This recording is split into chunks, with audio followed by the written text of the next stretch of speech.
Okay, Yeah, go Big ahead. East live on FloTrack. It's gonna be great. It was supposed to be in Connecticut, but then it got moved to Geneva, Ohio.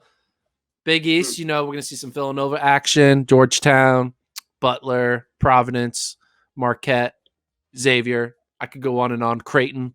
I don't know if I listed every Big East school, but Big East, they have some stars on that in that field. You got Casey Comer of Villanova, who's been running well. Obviously, Robert Brandt of Georgetown. He's been running phenomenal. He's on his third school now. He transferred from Cal to UCLA, now to Georgetown. He's run in the 1320s in the 5K. Should be an interesting meet all around. I think some of these fringe Villanova milers and Georgetown milers are going to be kind of eyeing a top 48 spot to make sure they qualify for the East Regional. But it should be fun on the distance events from the 800 to the 10K. Yeah, should be exciting. Anything you're excited about for the Big East? Just looking at the women's side of the like the 5,000, Abby Wheeler, Maggie Donahue. I mean, it's just the women's five is going to be competitive this year too, just in terms of making the meet. Right, the cutoff to make the meet is going to be really difficult, and conferences that um, can generate some fast times, right, can generate some top performances at the front. I think can drag other people obviously to qualifiers, because you think about conference meet, you think about throw times out the window. It's all about places. It's all about running as many events as possible. But because this year's been so weird, and because we've had an unequal amount of opportunities for people, I think everybody's still going to be trying to run, trying to squeeze in those last minute qualifiers. A lot of people thought the field side was going to be a lot smaller. They bumped it back up to 48. So yeah, I'm kind of interested in the distance side of things on the men and women's side to see just how many people they can get into the NCAA first round. Yeah, and like not just that, there are also some like names that we might be hearing about later on in the year, not just at NCAAs, but potentially at the Olympic trials. Like Georgetown has his freshman, Matt Payamps. He's run 147 low.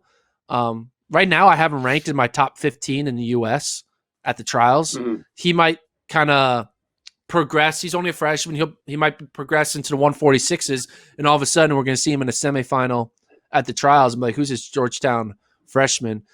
Georgetown has a sick 800-meter crew.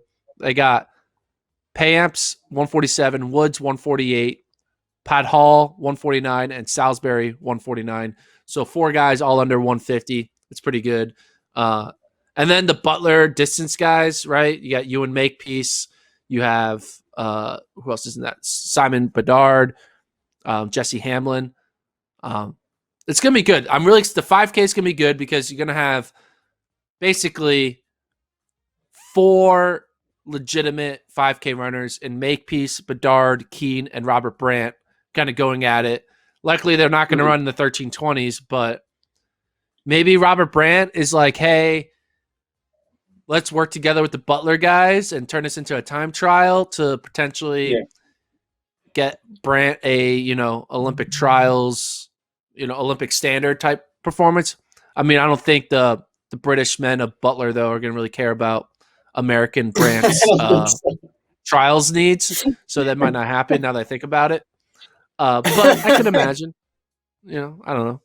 You don't The think British that's and the top of Americans mind? working together. Yeah, I don't think that's top of mind. Hey, I like that you wrote down Butler v. Robert Brandt, the rival we all thought about this year heading into the season.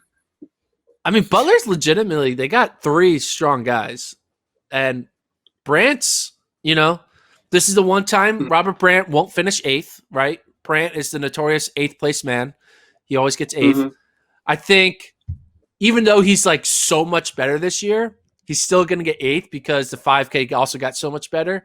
It's just like he's never on par. And I think Robert Brandt, he's going to definitely end the season getting an eighth place finish at the trials in like the 5K and the 10K. He's going to get two eighth place finishes in the 5 and the 10. That's what he's going to get 8.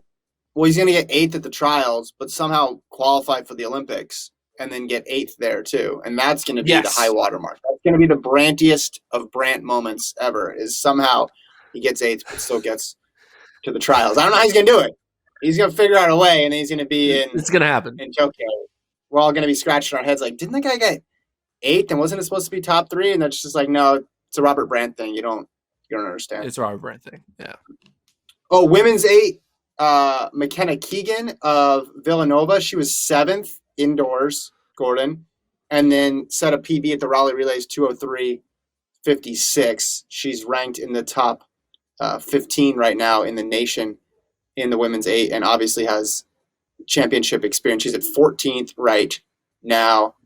She's in that group of there's a huge group of women in the 202, 203 range right now. So she's someone to watch for Nova. She hasn't run an 800 since she ran the 203, so maybe she's got a 202 in her.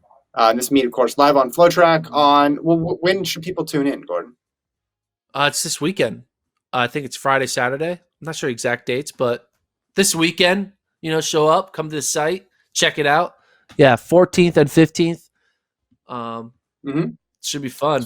Big East live on Flow, conference champs, baby. Let's